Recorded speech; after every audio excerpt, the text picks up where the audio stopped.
The torches flickered in the damp air, their flames casting restless shadows over the black velvet drapes. The cathedral smelled of incense and rain-soaked stone. In the front row, a woman in a gown of midnight silk sat perfectly still, her gloved hands folded in her lap. A silver crown glinted above her pale face, its jewels catching the light. The mourners whispered that she had lost her husband, the King of England himself, a man who had ruled for over 2 decades. But when her eyes lifted toward the coffin, the faintest curve touched her lips. It was not the smile of a grieving widow. It was the smile of a victor. That woman was Isabella of France, daughter of a king, wife of a king, and the woman who would be remembered for betraying both her marriage vows and her sovereign. To the English people, she had once been their beautiful queen, the fairest of the fair. But history would give her another name, the she-wolf of France. The man in the coffin was Edward II, her husband, and behind the heavy stone walls of their palace, she had spun the web that trapped him, broke him, and finally ended him. Edward II had not been the king the people hoped for. He was a man of contradictions, tall, handsome, and seemingly noble, yet drawn to favorites whose influence over him alienated his court. His reign was marked by military failures, political feuds, and scandalous favoritism. But for Isabella, his betrayal ran deeper than politics. In her eyes, Edward's greatest crime was not only neglecting his queen but openly humiliating her.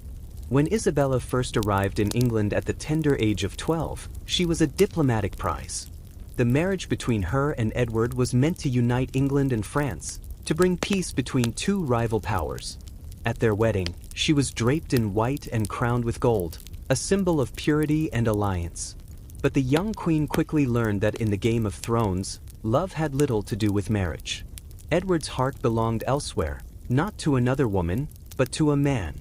His favorite, Piers Gaveston, was the king's constant companion, his trusted confidant, and, according to many, his lover.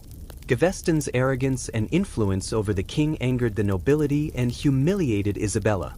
She had been pushed aside, not only in the royal bed but in the governance of the realm. The court became a battleground. The barons demanded Gaveston's removal, and the king resisted fiercely. Eventually, Gaveston was captured and executed by the nobles, not at Isabella's order, but with her quiet approval. Yet Edward's pattern did not change. Gaveston was replaced by another favorite, Hugh Despenser the Younger, a man whose greed and cruelty would make him even more hated than his predecessor. Despenser's rise was swift and brutal. He seized lands, punished rivals, and whispered in the king's ear.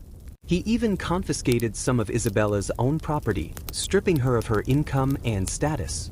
The queen had been reduced from a figure of majesty to a political hostage in her own palace. The humiliation festered, and so did her hatred. In 1325, Isabella was sent to France as an envoy to negotiate with her brother, King Charles IV, over a brewing conflict between the 2 kingdoms.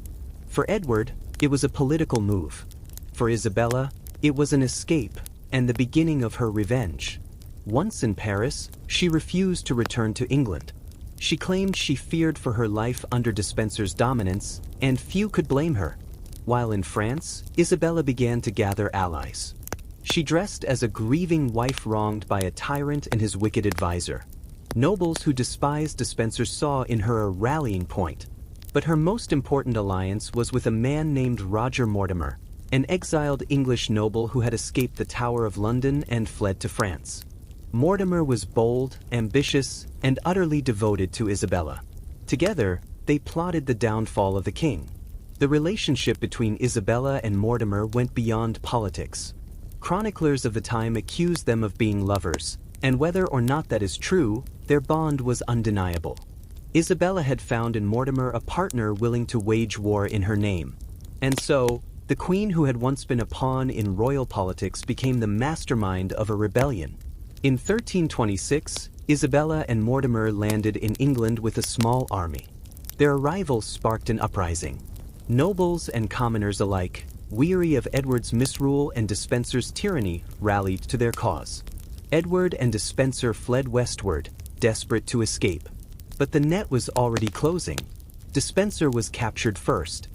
His fate was swift and merciless. He was dragged through the streets, hanged, drawn, and quartered, his body torn apart before the eyes of a cheering crowd. Isabella watched the proceedings with cold satisfaction. One enemy had fallen. Only her husband remained. Edward was eventually found hiding in a remote corner of Wales.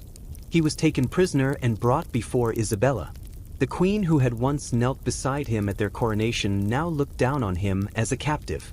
There were no tears, no embraces, only the quiet acknowledgement of victory. The official charge was that Edward had failed as a king, losing battles, squandering wealth, and allowing tyranny to flourish under Despenser. But the true trial was held in Isabella's heart. She had suffered years of humiliation, and now she held the power to end it forever. Edward was forced to abdicate the throne in favor of his young son, Edward III.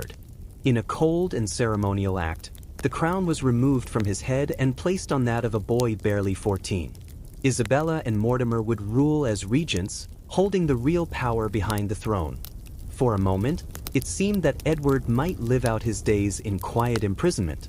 But power is never secure while a former king still breathes. Whispers began to circulate, rumors of plots to free Edward, of factions still loyal to him. For Isabella and Mortimer, the danger was clear. As long as Edward lived, their rule would be threatened. And so, a decision was made in the shadows, one that would forever stain Isabella's name. Edward was moved to Berkeley Castle, a place of damp stone walls and heavy iron gates. Officially, it was for his safety. In truth, it was his final prison. The guards were given orders, discreet, untraceable orders, to ensure that the former king would not leave the castle alive. The manner of Edward's death remains one of history's most chilling mysteries. Some say he was suffocated in his bed. Others claim he was murdered in a way so grotesque that it could never be spoken aloud, a method meant to leave no visible marks on the body. Whatever the truth, one fact is certain: Edward II never saw the outside of Berkeley Castle again. When news of his death reached the court, it was wrapped in the language of tragedy. Official proclamations spoke of illness, of God's will. But those who knew Isabella understood that this was no act of fate. It was the final step in her rise to power. The funeral was a grand affair. Nobles from across the realm gathered to honor the fallen king. Black banners draped the cathedral, and the air was thick with the scent of candles. In the front row, Isabella sat in her widow's gown, her face serene. She did not weep. She did not tremble. And when the coffin passed before her, some swore they saw the corners of her mouth lift in the faintest of smiles. That smile became legend. To some, it was proof of her cruelty, the mark of a heart untouched by grief. To others, it was the quiet triumph of a woman who had survived a loveless marriage, political betrayal, and years of humiliation. Whatever it meant, it ensured that Isabella would be remembered not as a tragic widow, but as the queen who had killed her king. For a time, Isabella and Mortimer ruled England unchallenged. But the crown worn by her young son was more than a symbol. It was a reminder that power was not truly hers. Edward III grew older, wiser, and less willing to be a puppet. Whispers about his father's death haunted the court, and eventually, those whispers turned to action. In 1330, Edward III struck. Mortimer was arrested and executed for treason. Isabella was spared the executioner's blade but stripped of her power. She lived the rest of her life in relative comfort, far from the throne she had once controlled. Yet she never faced trial for Edward II's death, and she never spoke of it publicly. History has not been kind to Isabella. Chroniclers painted her as a scheming adulteress, a murderous wife, a foreign-born queen who betrayed England. But in truth, her story is more complex. She was a woman navigating a world where power belonged to men, and survival often meant playing the game more ruthlessly than anyone else. Still, the image endures. The queen in black, sitting at her husband's funeral, her lips curved in that subtle, damning smile. Whether it was born of satisfaction, relief, or something darker, it has become the defining moment of her life in the eyes of history. Perhaps she believed she had no choice, that Edward's death was necessary to secure her son's future and her own safety. Or perhaps it was revenge, pure and simple, for the years she had been cast aside. The truth lies buried with her in the silent halls of a French convent where she spent her final days. When Isabella died in 1358, she was buried with honor, her body draped in the cloak of the Franciscan order.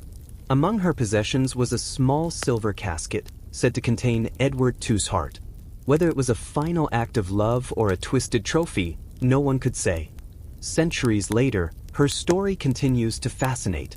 She is remembered in plays, novels, and films, sometimes as a villain, sometimes as a tragic heroine. But always, the shadow of that funeral smile follows her. The she-wolf of France remains one of history's most enigmatic queens. She was a daughter of kings, a mother of kings, and the downfall of a king. Her life was a testament to the dangerous dance of love, power, and betrayal that defined medieval courts. And so, the image lingers. In a cathedral heavy with incense, a coffin draped in royal cloth, and a queen who does not cry. In that still moment, her eyes glint in the candlelight, and the faintest smile plays upon her lips, the smile of a woman who had ordered her husband's execution and now sat watching the final act of her victory.